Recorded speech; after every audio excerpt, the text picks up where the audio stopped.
A black and frozen night, stranded at a Sunoco gas station at 2 a.m. Cold and dejected, just waiting for rescue. But then, a bizarre encounter, one that despite being brief has filled me with dread for years. Who were the men we encountered that night, and why did their presence feel so off and menacing? We've talked about small, high-profile, and even fictional mysteries. But what about a mystery of my own? Come along for this journey, and perhaps together we can crack this case. And stick around for the end, because I'd like to hear about your personal mysteries. They might even be featured in a future episode. Welcome to my night of hell, and welcome to Nothing is Revealed.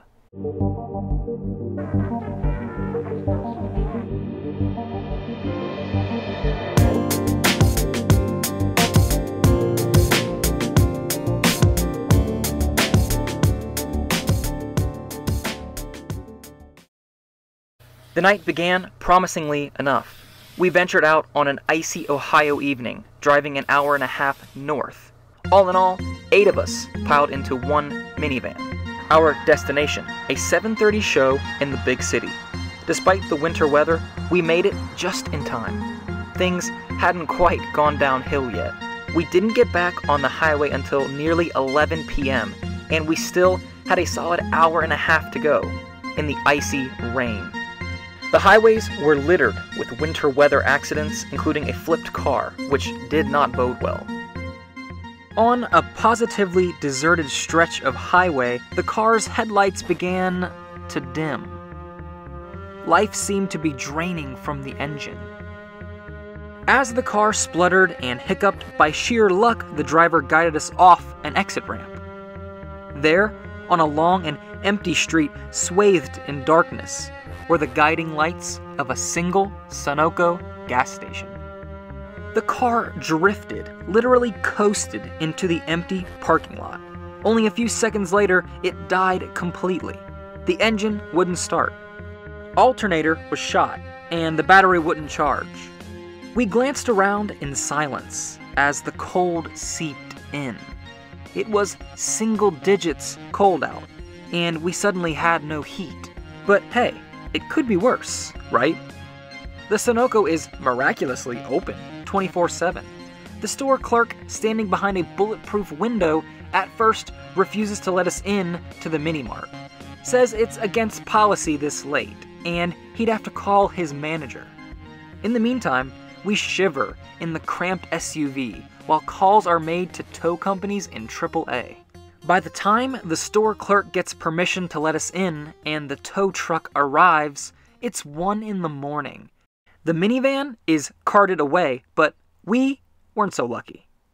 We had to call whoever we thought might be awake and ask them to drive an hour north to save our stranded behinds. Then we waited.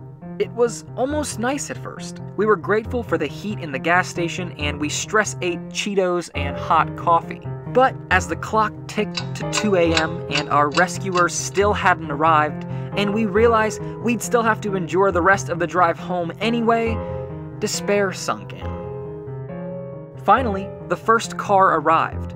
4 of our 8 said goodbye and sped away.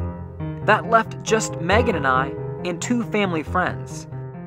And here's where things get weird.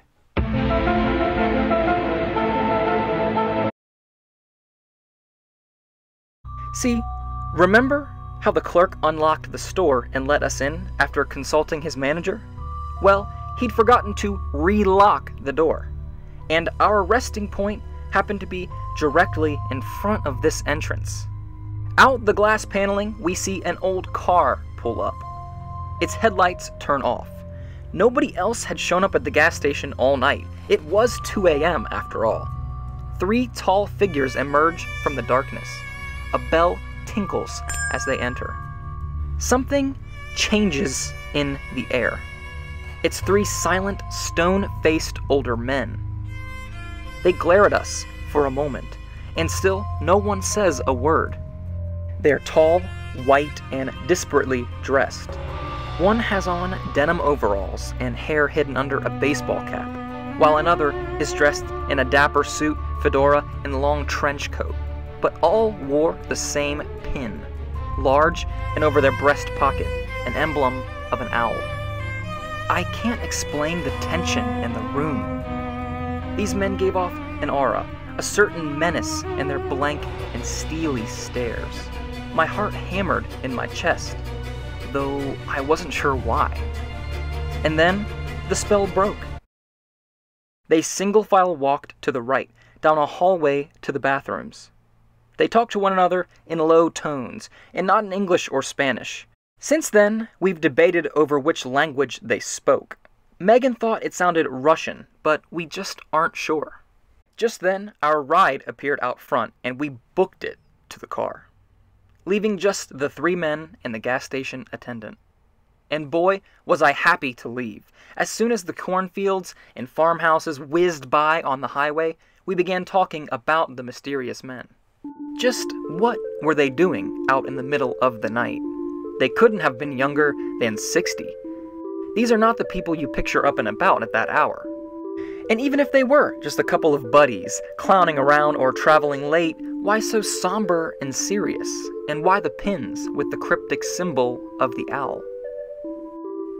A few theories came to mind right there on the drive home. The first and most obvious being, it's nothing. Just some old guys with a place to be, stopping to pee. The time and setting and ominous energy in that room are irrelevant. Then our imaginations just ran wild. Maybe they were assassins traveling by night. Maybe they'd already done the deed and just disposed of the body. Maybe they were spies, or organized crime bosses, or even the fabled Men in Black. Oh, come on, you're thinking. That's absurd. Maybe it was. But the fact that kept us speculating, the thing that connected the three men, was the pin. The owl. Three disparate people united under a single symbol can mean only one thing.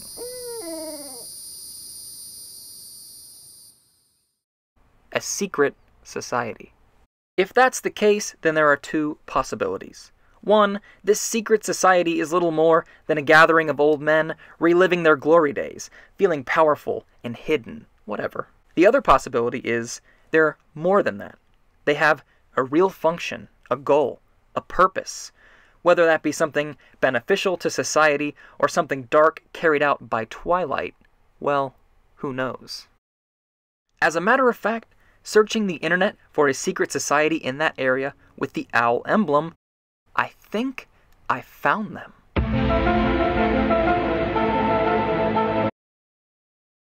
The Order of the Owls is a secret fraternal order founded in South Bend, Indiana in 1904. We'll get to their founder, John Talbot, in a moment. Surprisingly, there is no conspiracy to rule the world here. According to their literature, the order exists to help one another in business, assemble for mutual entertainment, and even take care of deceased members' widows and families. Even odder still, in a deeply religious part of the US, and at a time when secret societies often had some religious component, the Owls didn't. According to them, we believe that the art of kindness is all this old world needs.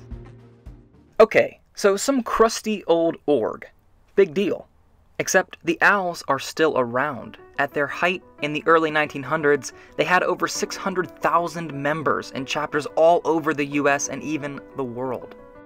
From there, they fluctuated and declined. 40,000 in 1970, and just 5,000 in 1989. But still, their lodges expanded far and wide.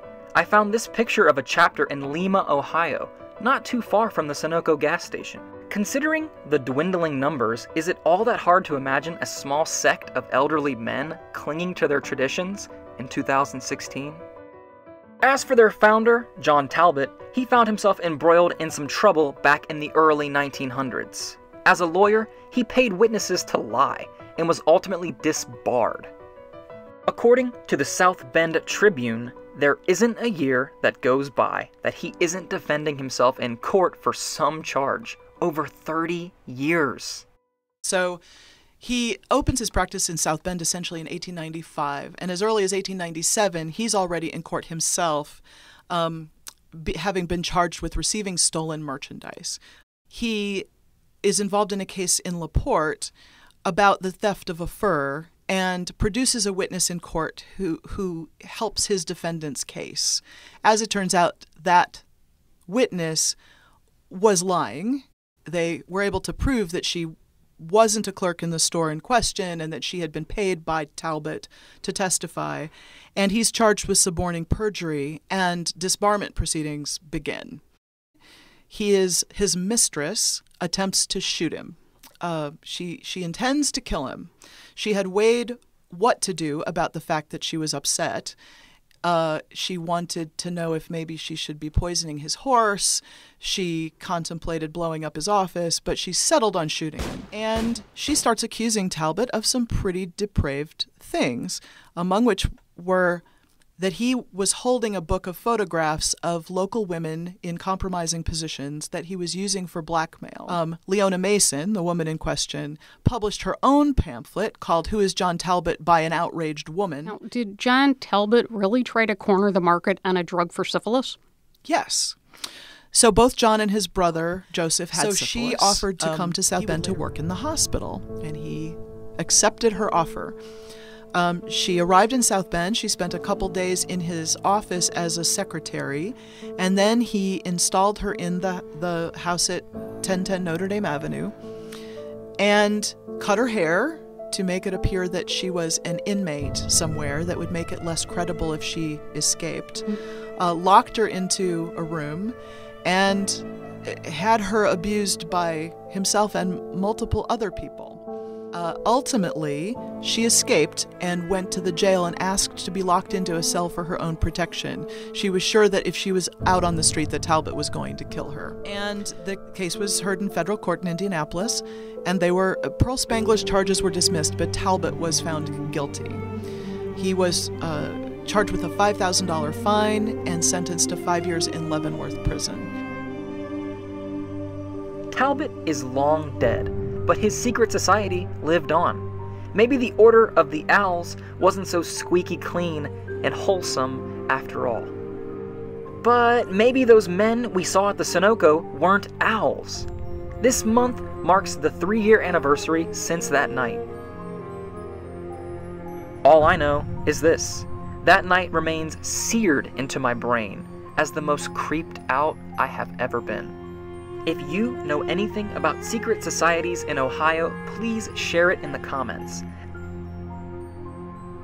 As for your weirdest, creepiest encounters, I want to hear about them. Tell us your story below, or send us an email. We might even feature it in a future episode. And thank you so much for watching.